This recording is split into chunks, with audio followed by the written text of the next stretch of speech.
Hello everyone, कैसे हैं आप सब। आई होप सब लोग अच्छे होंगे। आज हम स्टार्ट करेंगे अपनी रिवीजन सीरीज जो कि आपकी आईआईटी जैम के लिए रहने वाली है। जो मैं आपको कराने वाला हूं वो है आपका electromagnetic theory revision series.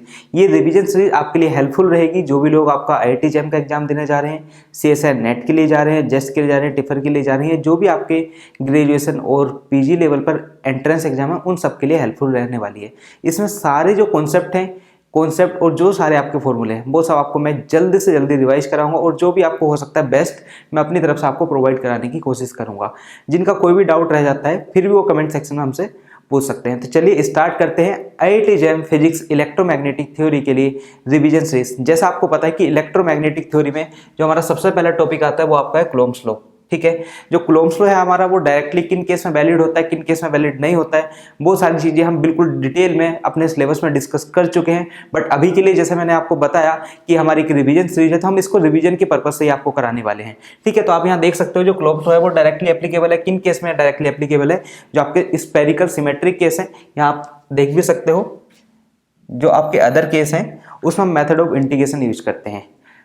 Other cases में कौन सा मेथड यूज करते हैं? Method of integration. उसमें हम एक स्मॉल एलिमेंट कंसीडर करेंगे, देन उसको हम कंपोनेंट वगैरह निकाल के इंटीग्रेट कर देंगे। और अगर हम कूलम्ब्स लॉ की बात करें तो कूलम्ब्स लॉ आपका क्या होता है? F इज इक्वल टू के Q1 Q2 upon R square. ठीक है, यहाँ तक किसी को डाउट नहीं होगा क्योंकि ये बिल्कुल बेसिक सा है और यहाँ से क्वेश्चन जो है वो आपके कम ही बनते हैं। बट ये है कि आपका बेसिक है तो हमें कराना मैंडेटरी है। ठीक है, इसके बाद आपका आता है इलेक्ट्रिक फील्ड। इलेक्ट्रिक फील्ड आपका क्या है? E is equal to F upon Q। और ये Q क्या है? यहाँ देखो, ये छोटी छोटी बातें हैं कि Q क्या है। ये Q है आपका टेस्ट चार्ज। और जो डायरेक्शन ऑफ आपकी इलेक्ट्रिक फील्ड है वो कैसे, किस तरफ से आपकी होती है उसको थोड़ा देख सकते हैं। जो डायरेक्शन ऑफ इलेक्ट्रिक फील्ड है वो हम कैसे कंसीडर करते हैं? Away from positive charge and towards negative charge. तो ये आपका थोड़ा इलेक्ट्रिक फील्ड से रिलेटेड जो कॉन्सेप्ट है उनको भी हम आगे डिस्कस करेंगे। जो डिटेल्ड सिलेबस है या जो हम कह सकते हैं आईआईटी जैम का हुआ, नेट का हुआ, टिफर का हुआ, वो आपका कोर्स में डिस्कस किया गया है। सिर्फ रिवीजन पर्पस के लिए ये चीज़ें बनाई गई हैं। नेक्स्ट आपका टॉपिक आता है इलेक्ट्रिक पोटेंशियल। इलेक्ट्रिक पोटेंशियल को हम V और फाई किसी से भी नोट कर सकते हैं। वो अलग अलग बुक में अपने अकॉर्डिंग उनको कन्वीनियंस के अकॉर्डिंग डिस्क्राइब किया गया है। तो E इज इक्वल टू क्या है? Minus del dot V। अब इसको मैं क्या बोल सकता हूँ? Gradient of potential gives electric field. Gradient of potential, ये आप देख सकते हो ग्रेडियंट है पोटेंशियल का, जो कि हमें क्या दे रहा है? Electric field. ठीक है, अब आप देख सकते हो जो डायरेक्शन ऑफ E है, अब ये माइनस साइन क्यों आ रहा है? हो सकता है आपको कुछ का डाउट हो। तो जो माइनस ऑफ साइन है वो किस वजह से? जो डायरेक्शन ऑफ E है वो उसको हम कैसे कंसीडर करते हैं? Higher to lower potential. Higher to lower potential. दूसरा फॉर्मूला आपका क्या है पोटेंशियल निकालने का? V is equal to line integration, या मैं बोल सकता हूँ कि line integration of electric field gives electrostatics potential. ठीक है, line integration of electric field gives electric potential. ठीक है, और आप इसको थोड़ा सिंप्लीफाई भी कर सकते हो कि जो E इंटू डी एल है इससे आप F अपॉन क्यू भी लेके आ सकते हो बाय सम कैलकुलेशंस। और जो work done by unit positive charge to bring it infinity to that point. ठीक है, अब ये वर्क डन क्या है? Work done by unit positive charge to bring it infinity to that point. तो मैंने आपको बताया कि ये जो है आपका E line integration of electric field gives आपका इलेक्ट्रोस्टैटिक्स पोटेंशियल। तो ये आपका F अपॉन क्यू कैसा है आप देख सकते हो यहाँ। ये आपका क्या है? E into D L. E into D L, हमने इसको क्या किया? Q से मल्टीप्लाई कर दिया और Q से क्या कर दिया? डिवाइड। और आपको पता है Q क्या होता है? F। इस तरह से हम इसको work done by unit positive charge to bring it infinity to that point. ठीक है, बिल्कुल सिंपल सा है, कोई ऐसा इशू इसमें होना नहीं चाहिए। अब हम बात करते हैं potential due to a point charge. Potential due to a point charge V is equal to k q upon r. Generally है के की वैल्यू हम क्या लेते हैं? 1/4 पाई एप्सिलॉन नॉट। ठीक है, एप्सिलॉन नॉट लेना है, एप्सिलॉन आर लेना है, वो हमारा डिपेंड करे किस मीडियम में हम फील्ड पोटेंशियल या फोर्स कैलकुलेट कर रहे हैं। और ये जो फॉर्मूला है वो जनरली हम यूज करते हैं एनी एक्सटेंडेड ऑब्जेक्ट के लिए। जो ऑब्जेक्ट आपके एक्सटेंडेड हैं उनके लिए ये फॉर्मूला हम यूज करते हैं, क्योंकि हमें ये पता होना चाहिए। देखो फॉर्मूले मैं मान के चलता हूँ कि ये V is equal to k q upon are सबको याद होगा, सबको याद होगा। बट कहाँ इसको अप्लाई करना है, कहाँ इसको अप्लाई नहीं करना है। अब आपने देखा होगा कि जो हमारे अभी पोटेंशियल के फॉर्मूले थे, एक क्या था? Line integration of electric field last slide में हमने डिस्कस किए थे, ये देख सकते हो आप। और ये दूसरा भी एक क्या था, gradient of potential, sorry gradient of potential gives electric field. यहाँ से भी हम ई की वैल्यू निकाल सकते हैं और जो पोटेंशियल की वैल्यू है यहाँ से निकाल सकते हैं। अब डिपेंड करता है कहाँ पर हमें कौन सा फॉर्मूला अप्लाई करना है, ठीक है। इसके बाद हम नेक्स्ट चलते हैं। नेक्स्ट आपका चार्ज डेंसिटी। चार्ज डेंसिटी आपका इंपॉर्टेंट टॉपिक है, जहां आपको जो डिफरेंट आपकी सिमेट्रिक केस हैं उनके लिए चार्ज डेंसिटी का आप कौन सा फॉर्मूला अप्लाई करोगे। अगर आपका यूनिफॉर्म केस है तो कौन सा फॉर्मूला अप्लाई करोगे, नॉन यूनिफॉर्म केस है तो कौन सा फॉर्मूला अप्लाई करोगे। तो आप देख सकते हो लीनियर चार्ज डेंसिटी को हम जनरली लैम्डा से नोट करते हैं, जो इक्वल टू होता है dq/dl। और जो आपका सरफेस चार्ज डेंसिटी है उसको हम dq/dA से नोट करते हैं, और जो आपका वॉल्यूम चार्ज डेंसिटी है उसको हम dq/dτ से नोट करते हैं। तो ये जो आपके तीनों केसेस हैं इनको हम यूनिफॉर्म और नॉन यूनिफॉर्म दोनों ही केसेस में यूज कर सकते हैं। बट हाँ, अगर आपका यूनिफॉर्म केस है तो उसमें जो हमारा लीनियर चार्ज डेंसिटी होगी वो Q/L ही होगी, और जो आपकी सरफेस चार्ज डेंसिटी होगी वो Q/A ही होगी, और जो आपकी वॉल्यूम चार्ज डेंसिटी होगी वो क्या होगी, Q/τ। ठीक है, चलो नेक्स्ट देखते हैं। आपका ये है कि एलिमेंट्री लेंथ, एरिया, वॉल्यूम, जब आप फील्ड निकाल रहे हो तो उस केस में हम एलिमेंट्री लेंथ, एरिया और वॉल्यूम को कैसे कंसीडर करेंगे। ठीक है, ये कुछ केस है। अगर आपका सपोज लीनियर चार्ज है, सॉरी लीनियर चार्ज नहीं, हम बोल सकते लीनियर केस है, जो आपका ऑब्जेक्ट है वो लीनियर केस है, तो उस केस में जो आप स्मॉल एलिमेंट इस तरह से यहाँ कंसीडर कर लोगे। स्मॉल एलिमेंट आप, ये आपका कोई रोड हो सकती है जिसका आप स्मॉल एलिमेंट यहाँ आपने कंसीडर कर लिया, जिसको हम DL से नोट कर सकते हैं, या हम इसको DX भी लिख सकते हैं। ठीक है, और अगर आपका कोई स्क्वायर शेप है तो उस केस में जो आपका एरिया आएगा DA वो कितना होगा, आपको पता है कि लेंथ मल्टीप्लाई विड्थ होता है, तो DA is equal to DX into D/। Small element consider कर रहे हैं, दैट्स वाई हम इसको DA से रिप्रेजेंट कर रहे हैं। ठीक है, यहाँ तक किसी को डाउट नहीं होना चाहिए।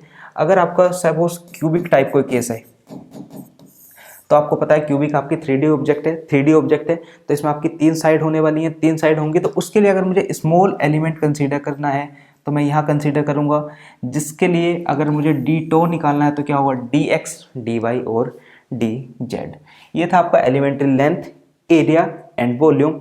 अब सपोज ये आपका आर्क ऑफ सर्कल है, तो उस केस में आप, ये आपको पता है कि इसकी कोई रेडियस है r, सपोज हमने लेट कर लिया r आपकी रेडियस है, या हमने d थीटा कोई एंगल कंसीडर कर लिया, तो dl इज इक्वल टू कितना आएगा, r d थीटा। ठीक है, अगर डिस्क का आपका केस है उसी तरह से आप यहाँ क्या लिखोगे, d is equal to r dr d थीटा। ठीक है, चलो नेक्स्ट देखते हैं। If a point lies on a symmetric line then net field along that line. इसका क्या मतलब है कि अगर आपका कोई भी पॉइंट सिमेट्रिक लाइन, आप सिमेट्रिक लाइन, चलो मैं थोड़ा सा आपको यहाँ बना के दिखा देता हूँ। ये आपका कोई स्क्वायर शेप है, ठीक है, यहाँ क्या लिखा हुआ, if a point lies on a symmetric line. ये क्या है, आपकी सिमेट्रिक लाइन है, then net field along that line. जो आपका नेट फील्ड होगा वो उसी लाइन के अलोंग होगा। कहने का मतलब ये है, अगर मैं इसको x एक्सिस, इसको y एक्सिस, ठीक है, और ये क्वेश्चन में बोल दिया गया है कि ये जो लाइन है वो आपकी क्या है, लाइन ऑफ सिमेट्रिक।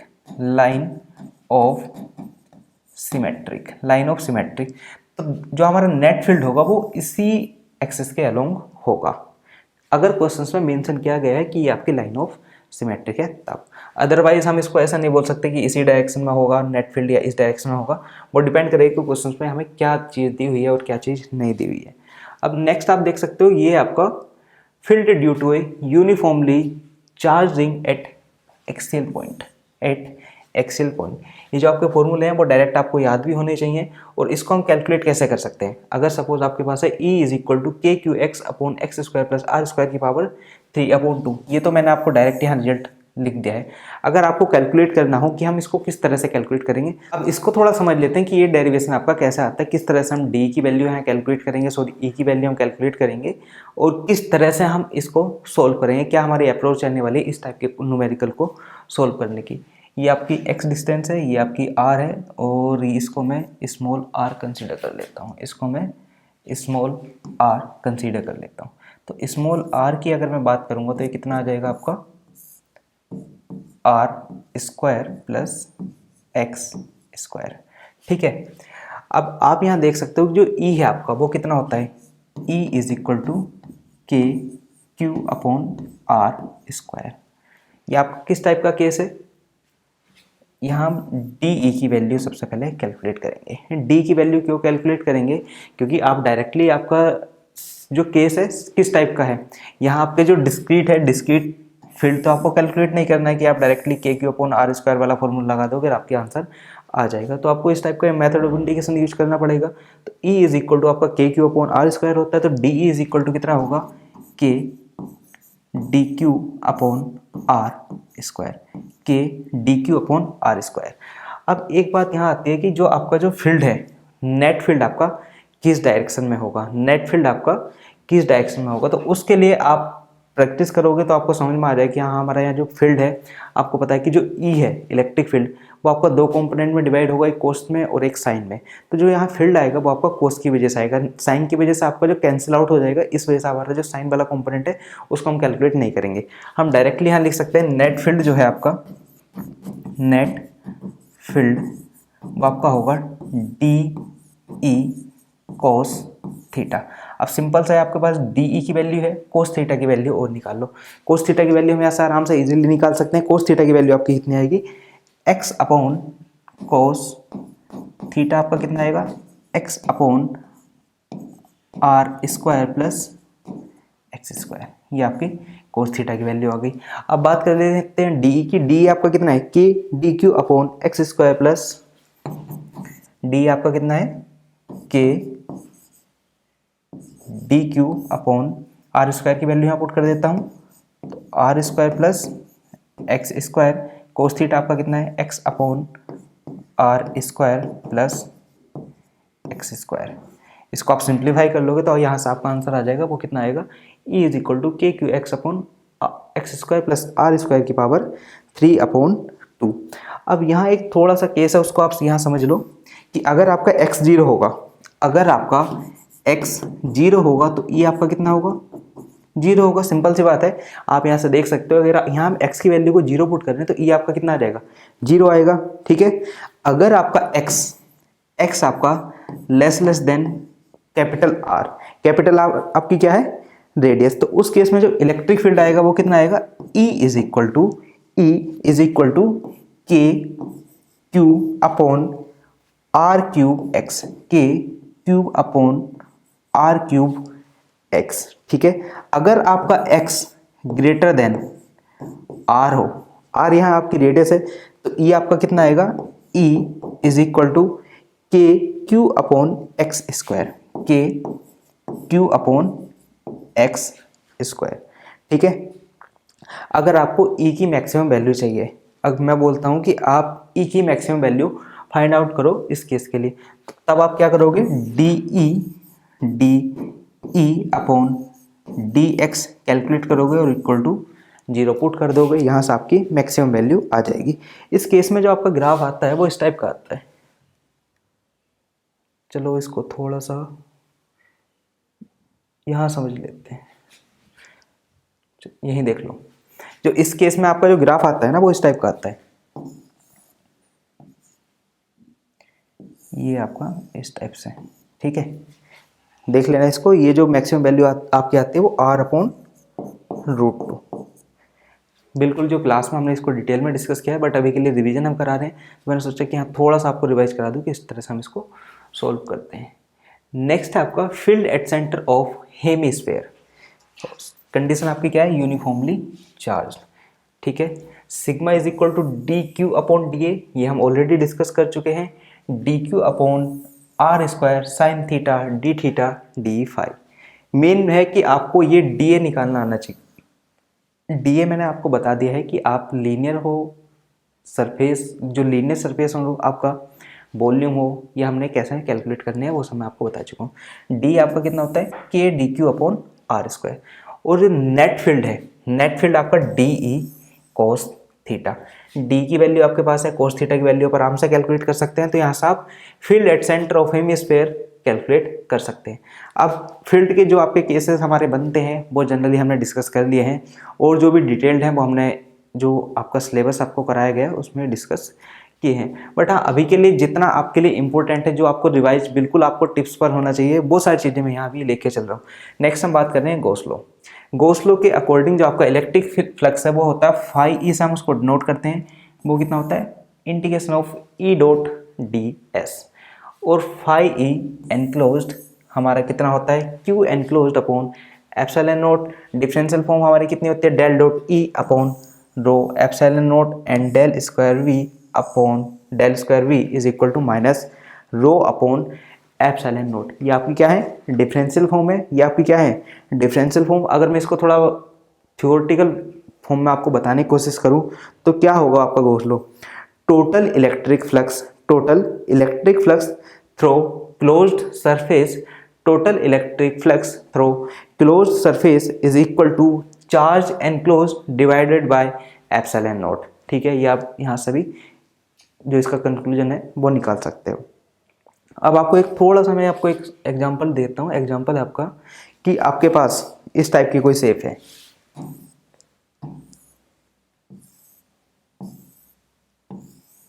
ठीक है, ये आपके पास कोई शेप है। यहाँ से आपको फ्लक्स निकालना है कि कर्व सरफेस के थ्रू, ये कौन है, ये आपका क्या है, कौन, आपको निकालना है flux through curved surface of कौन, ये आपको निकालना है। अगर आपने जो क्लासेस हैं उनको ध्यान से पढ़ा है और आपको जो चीज़ें हैं वो आती हैं, तो आप इस क्वेश्चन को बहुत इजीली कर सकते हो। इसका आप मुझे आंसर बताना कितना आपका आंसर यहाँ से आएगा। और आपको पता है ना कि डेल स्क्वायर वी और ये आपका डेल डॉट ई क्या है, आपकी पॉइसन एंड लाप्लास इक्वेशन। ठीक है, अगर इनको हमें यूज़ कब करना है, इनको यूज़ कब करना है, जो आपकी लाप्लास और पॉइसन इक्वेशन है, कब इनको हम यूज़ करते हैं, अगर हमें कोई भी वो आपको बोल सकते हैं पार्शियल डिफरेंशियल इक्वेशन को अगर सोल्व करना है और आपको v की वैल्यू फाइंड आउट करनी है, तब हम इसको यूज करके अपना आंसर कैलकुलेट करते हैं। ठीक है, चलो आगे चलते हैं। अब जो आपका इलेक्ट्रोमैग्नेटिक थ्योरी है, ये चीज़ें आपने मैकेनिक्स में भी पढ़ी है। मैकेनिक्स में आपको ध्यान होगा कि जो वेलोसिटी एंड एक्सेलरेशन वाला आपका डिफरेंट कोऑर्डिनेट सिस्टम है, वहाँ पे आपने ये चीज़ें पढ़ी हैं।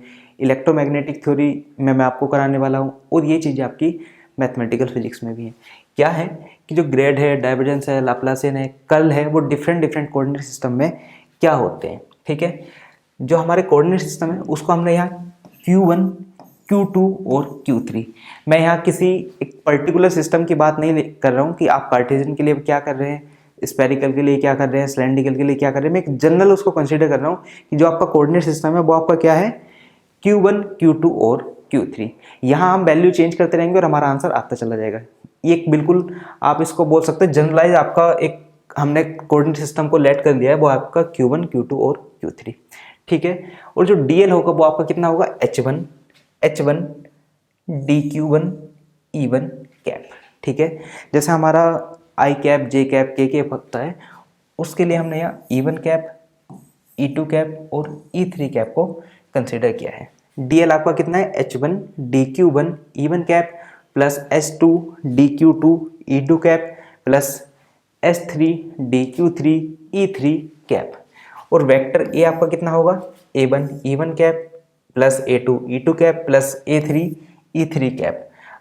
अगर हम यहाँ से ग्रेड फाई कैलकुलेट करेंगे, ग्रेड फाई को हम डेल फाई भी लिखते हैं, जो आपका होता है E1 upon H1 del phi upon del Q1 plus E2 upon S2 del phi upon del Q2 plus E3 upon S3 del phi upon del Q3।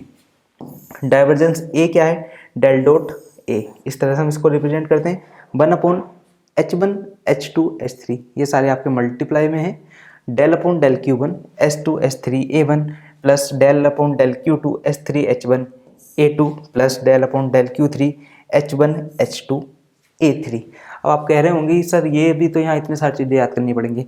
आप यहाँ एक के लिए याद करोगे और आपके जो तीनों कोऑर्डिनेट सिस्टम है वहाँ पर आप DL, grade phi, divergence A या जो आपका लैप्लासियन ऑपरेटर होता है उन सब की वैल्यू को बहुत इजीली फाइंड आउट कर सकते हो। अभी हम देखें उसको कैसे, इसको याद करने के लिए आप कैसे ध्यान में रख सकते हो। देखो वेक्टर A है, जनरली हम वेक्टर को ऐसे लिखते हैं, ए, एक सेकेंड, यहाँ इसको थोड़ा सा मैं इसको रफ कर देता हूँ।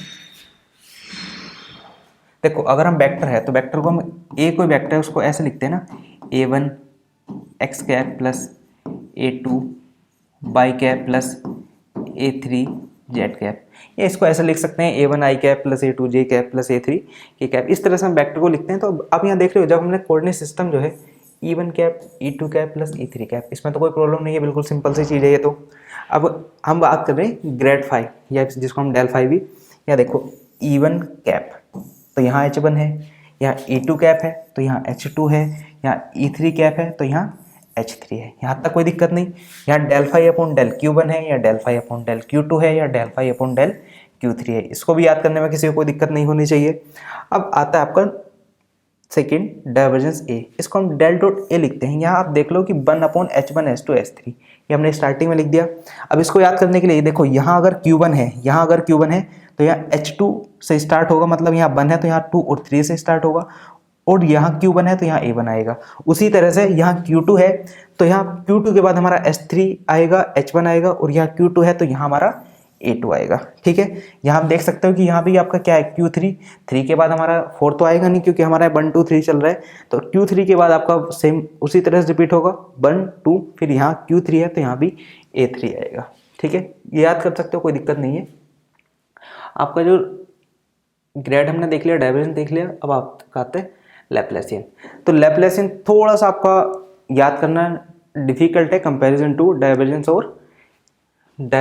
और ग्रेड। डेल स्क्वायर फाई, ये आपका लैप्लासियन ऑपरेटर है। डायरेक्ट क्वेश्चंस काफ़ी बार यहाँ से आपके एग्जाम में पूछे गए हैं। ठीक है, तो यहाँ 1 अपॉन h1 h2 h3, यहाँ तक किसी को कोई दिक्कत नहीं। अब del upon del q1 h2 h3 upon h1, यहाँ आप ध्यान रखना कि यहाँ q1 है, यहाँ q1 है तो यहाँ h1, यहाँ q2 है तो यहाँ h2, यहाँ q3 है तो यहाँ h3, इतना आप ध्यान रख लो। दूसरा, अगर यहाँ h1 आ गया तो बचा क्या s2 और s3, तो वो हमारा ऊपर आ गया। यहाँ अगर s2 आ गया तो बचा क्या आपका s3 और h1, वो ऊपर आ गया। यहाँ आपका 3 आ गया तो बचा क्या आपका 1 और 2, वो आपका ऊपर आ गया। ठीक है, इस तरह से इसको आप याद रख सकते हो। अब डेल अपॉन डेल q1 चल रहा है तो यहाँ del phi upon del q1, यहाँ पर डेल अपॉन डेल q2 चल रहा है तो del phi upon del q2, या डेल अपॉन डेल q3 चल रहा है तो del phi upon del q3। ठीक है, इस तरह से आप इसको याद रख सकते हो। अब कर्ल ए अगर आपको निकालना है तो 1 upon h1 h2 h3, h1 e1 cap, s2 e2 cap, s3 e3 cap, del upon del q1।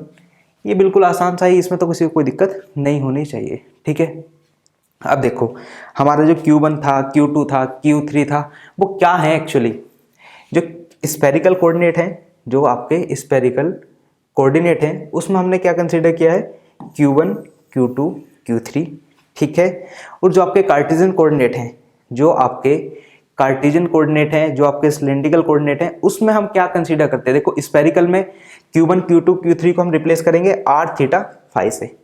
जो आपके स्पेरिकल कोऑर्डिनेट सिस्टम है उसको हम क्या लिखते हैं generally, r theta and phi.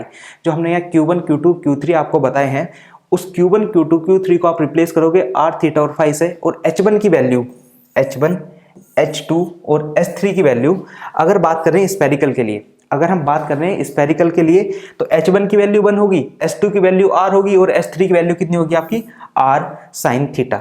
उसी तरह से आप कार्टेशियन में जो आपके q1 q2 q3 हमने यहाँ पर आपको एक जनरलाइज फॉर्म में बताए हैं, q1 q2 q3 को आप रिप्लेस किससे करोगे x, y, z, और यहाँ h1 h2 h3 की वैल्यू आपकी कितनी होगी 1 1 1। ठीक है, आप देख पा रहे हो कि आपको तीनों अलग से याद नहीं करने पड़ेंगे, कार्टेशियन के लिए क्या है, स्पेरिकल के लिए क्या है, और आपका सिलेंड्रिकल के लिए क्या है।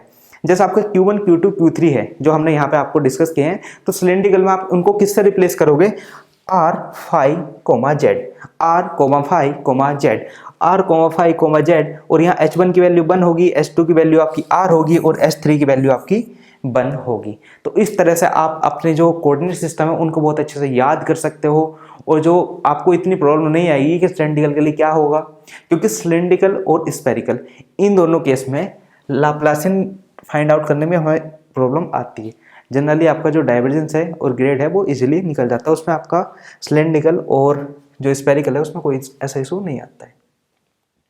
ठीक है, अब बात करते हैं जो हमारा इलेक्ट्रिक फील्ड है, सिमेट्रिक चार्ज डिस्ट्रीब्यूशन के केस में कितना होगा। ठीक है, सबसे पहले हम बात करें spherical symmetric.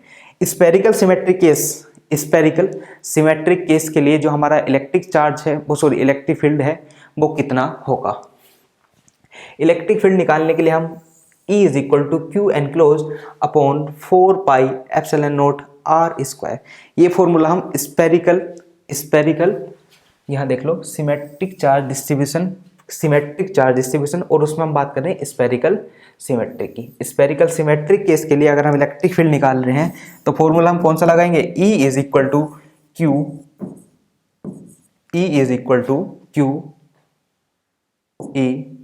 To q enclosed upon 4 pi epsilon naught r square.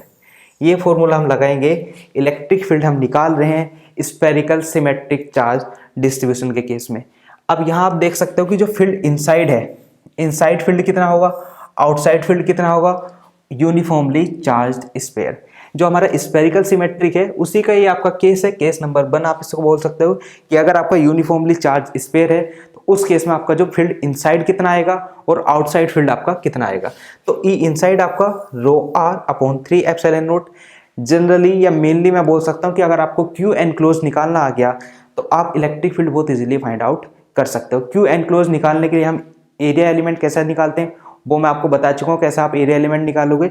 अगर आपको एरिया एलिमेंट निकालना आता है कि आपका स्फीयर के केस में कितना होगा, डिस्क के केस में कितना होगा, या आपका कोई क्यूब है उस केस में कितना होगा, तो आप क्यू एनक्लोज की वैल्यू भी इजीली फाइंड आउट कर लोगे। अगर आपका क्यू एनक्लोज आ गया डायरेक्ट आप यहाँ पुट करोगे और आपका आंसर आ जाएगा। ठीक है, चलो ई इनसाइड आपका कितना होता है, rho r upon 3 epsilon naught, और ई आउटसाइड आपका कितना होता है, rho r q upon 3 epsilon naught r square dot r cap.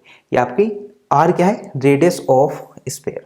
Are क्या है आपका, रेडियस ऑफ स्फीयर। दोबारा से मैं एक बार रिपीट कर देता हूँ, ये जो हम फील्ड निकाल रहे हैं वो आपका सिमेट्रिक चार्ज डिस्ट्रीब्यूशन के केस में पहला है आपका स्पेरिकल सिमेट्रिक। सेकंड आपका आता है फील्ड इन सिलेंड्रिकली सिमेट्रिक। पहले हमने स्पेरिकल सिमेट्रिक केस में समझा कि आपका जो फील्ड है वो इनसाइड और आउटसाइड कितना है। अब हम बात कर रहे हैं सिलेंड्रिकल सिमेट्रिक केस में जो आपका फील्ड है वो इनसाइड और आउटसाइड कितना होगा। अगर आपका सिलेंड्रिकल सिमेट्रिक वाला केस है, ठीक है, जैसे सिलेंड्रिकल सिमेट्रिक वाला अगर आपका केस है तो उस केस में जो आपका ई निकाल लोगे, ई निकालने के लिए आप फॉर्मूला लगाओगे क्यू एनक्लोज्ड अपॉन 2 पाई epsilon naught R H. Field निकालने के लिए आप इस फॉर्मूले को यूज करोगे। ठीक है, अगर आपके पास क्यू एनक्लोज्ड की वैल्यू है तो आप इलेक्ट्रिक फील्ड इनसाइड और आउटसाइड बहुत इजीली फाइंड आउट कर सकते हो। ठीक है, जैसे हम सेम बात कर रहे थे स्पेरिकल के लिए उसी तरह से हम बात कर रहे हैं सिलेंड्रिकल के लिए। सिलेंड्रिकल में जो आपका ई इनसाइड है वो कितना है, rho r upon 2 epsilon naught, और जो आउटसाइड है वो आपका कितना है, rho r square upon 2 epsilon naught are.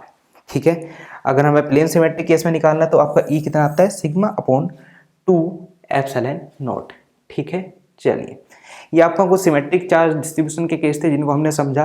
ये जो रिजल्ट हैं डायरेक्टली आपको याद होने चाहिए। ऐसा नहीं कि एग्जाम में आप पहले इनको कैलकुलेट करोगे देन आप इसको आंसर फाइंड आउट करोगे, ऐसा नहीं करना है। ये जो रिजल्ट है स्टैंडर्ड रिजल्ट हमें हमेशा याद होने चाहिए, वो हमारा एग्जाम में काफ़ी टाइम बचा देते हैं तो इसलिए वो आपको याद रखने पड़ेंगे ही। ठीक है, अब आपका आता है electric dipole moment for any charge distribution.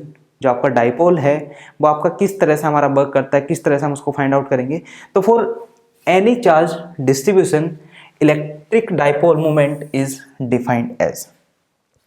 अगर आपका कोई भी चार्ज डिस्ट्रीब्यूशन है तो उसके लिए आपका जो इलेक्ट्रिक डाइपोल मोमेंट है वो किस तरह से डिफाइन होता है, इसको हम पी से नोट करते हैं, summation of Q I dot are I.